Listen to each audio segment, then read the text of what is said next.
Hello! Good morning అండి. ఈ చెట్టుని చూసారుగా, ఇది కంచెల్లో పొలాల ప్రక్కన ఖాళీ ప్లేస్‌లో విరివిగా కనిపిస్తుంది. రోడ్డుకి ఇరువైపులా ఉంటుంది. దీన్ని తలంబ్రాల చెట్టు అంటారు. దీన్ని పిచ్చి మొక్క అనుకుంటాము. కానీ దీనిలో అనేక ఔషధ గుణాలున్నాయని చెబుతారు. ఈ మొక్క పొదలు పొదలుగా ఉంటుంది. దీని యొక్క ఆకు బరకగా ఉంటుంది. ఈ మొక్క పువ్వులు రకరకాల కలర్స్‌లో అందంగా ఉంటాయి.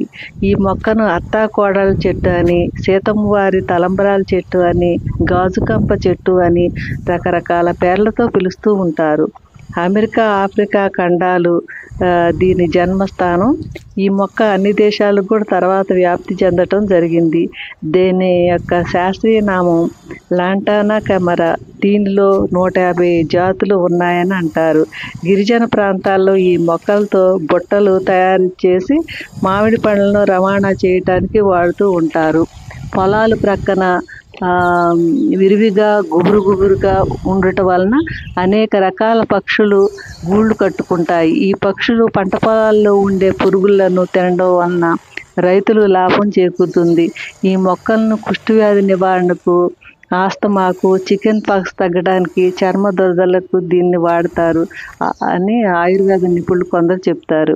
గాయాల నివారణకు కూడా ఈ ఆకులను గిరిజన ప్రాంతాల్లో వాడతారు.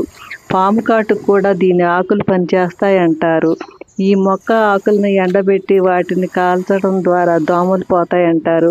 ఈ మొక్కలను పశువులు తినవు. ఎందుకంటే దీని ఆకులు గరుగ్గా ఉంటాయి.